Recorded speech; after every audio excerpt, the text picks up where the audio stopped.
मित्रांनो, खरीप हंगाम 2024 मध्ये अतिवृष्टीमुळे शेतकऱ्यांचं नुकसान झालेलं होतं. त्या नुकसानीची भरपाई म्हणून शासनातर्फे मदत जाहीर करण्यात आलेली होती.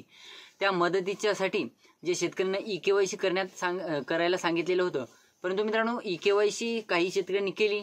त्या शेतकऱ्यांना सुद्धा बऱ्याच जिल्ह्यातील शेतकऱ्यांना अद्यापही रक्कम वितरित झाली नाही. परंतु मित्रांनो अशा काही जिल्हे आहेत ज्याच्यामध्ये भरपूर मोठ्या प्रमाणात शेतकरी हे ई-केवायसी करायचेच बाकी आहेत. तर त्याविषयीची सविस्तर माहिती आपण आजच्या व्हिडिओमध्ये क्लिअर करण्याचा प्रयत्न करणार आहोत. तत्पूर्वी जर चॅनलवर नवीन असाल तर चॅनलला सबस्क्राईब करा आणि समोरील जे बेल आयकन बटन आहे ते दाबायला विसरू नका. तर नमस्कार मित्रांनो, मी राज सुरेतर, स्वागत आहे कृषीमॅन यूट्यूब चॅनलमध्ये. मित्रांनो, तुम्हाला जर काही प्रश्न असतील तर इंस्टाग्राम आयडी हा डिस्क्रिप्शन बॉक्समध्ये दिलेला आहे. इंस्टाला मेसेज करून पर्सनली विचारू शकता. आपण ज्या जिल्ह्याविषयी माहिती घेणार आहोत तो जिल्हा म्हणजे कोल्हापूर जिल्हा. कोल्हापूर जिल्ह्यातील जवळपास 99,18,210 रुपये ही रक्कम शेतकऱ्यांच्या खात्यावर ई-केवायसी न केलेल्या शेतकऱ्यांच्या खात्यावर वितरित व्हायची बाकी आहे. म्हणजे तुमचं नाव यादीमध्ये आहे, सगळं यादीमध्ये आहे. आता एकंदरीत एखादी बाजू वेगळी ठेवा की एखादी शेतकरी मयत असू शकतो वगैरे, किंवा एखाद्या शेतकऱ्याची डिटेल मॅच होत नाहीये, नावामध्ये फरक आले, अशा गोष्टी सोडा. परंतु जवळपास मित्रांनो 99,18,210 रुपयांची रक्कम ही शेतकऱ्यांची अद्यापही कृषी विभागाकडे म्हणा किंवा सरकारकडे म्हणा पेंडिंग आहे.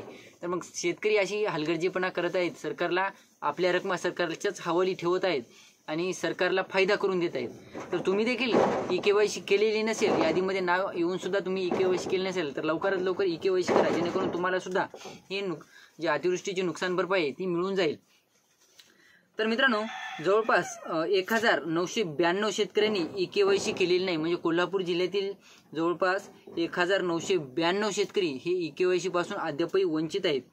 तर त्यांच्या म्हणजे आता काही शेतकरी जे केवायसी न केलेले आहेत आणि काही शेतकऱ्यांच्या ई-केवायसी म्हणजे त्रुटी आढळली आहे, म्हणजे त्यांच्या खात्यावर रक्कम जमा झालेली नाही. आता ज्या शेतकऱ्यांनी ई-केवायसी केलेली आहे अशा शेतकऱ्यांच्या मी आताच सांगितलं की बाबा काही शेतकऱ्यांची डिटेल मॅच होत नाहीये किंवा काहीतरी नावामध्ये फरक वगैरे अशा डिटेल मॅच न झाल्यामुळं जवळपास काही शेतकऱ्यांची त्रुटी आलेली आहे आणि त्या त्रुटीमुळं शेतकऱ्यांच्या खात्यावर या रकमा अद्यापही वितरित झालेल्या नाहीत.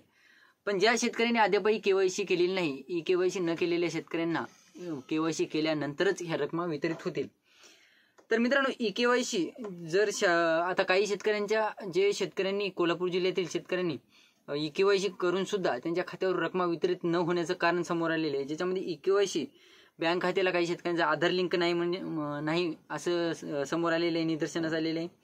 काही शेतकऱ्यांनी केवायसीच केलेली नाही. काही शेतकऱ्यांचा आधार नंबर हा चुकला आहे, म्हणजे मॅच झालेला नाही तिथे.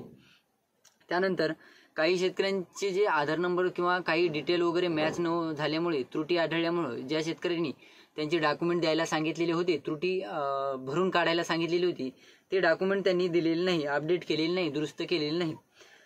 अशा कारणामुळे या शेतकऱ्यांना जवळपास ही केवायसीच्या रकमा वितरित झालेल्या नाहीत. तर मित्रांनो, बाधित शेतकरी होते 1,08,829. तर रक्कम 122,42,37,000 रुपयांचा निधी हा अतिवृष्टीचा मंजूर झालेला होता. तर जवळपास 24,52,19,533 रुपये हे मंजूर असून सुद्धा शेतकऱ्यांच्या खात्यावर, बऱ्याच शेतकऱ्यांच्या खात्यावर वितरित झालेली नाही. तर तुम्ही देखील कोल्हापूर जिल्ह्यातून असाल आणि तुम्हाला देखील ई-केवायसी केलेली रक्कम वितरित झालेली नसेल ते सुद्धा कमेंट करून सांगा. आणि तुम्ही अद्यापही केवायसी केलेली नसेल ते सुद्धा कमेंट करून सांगा. आणि तुम्हाला केवायसी करून 4 ते 5 महिन्याचा कालावधी लोटलेला असेल तर तुम्हाला अद्यापही रकमा वितरित झालेली नसतील तर लगेचच कमेंट करा, जेणेकरून आपल्याला सुद्धा समजेल की बाबा कृषी विभागाची यामध्ये चूक आहे की शेतकऱ्यांची चूक आहे. तर ही होती छोटीशी माहिती. व्हिडिओ आवडला असेल तर लाईक करा, चॅनलला सबस्क्राईब करा आणि जास्तीत जास्त शेतकऱ्यांपर्यंत पोहोचवण्याचा प्रयत्न करा. धन्यवाद.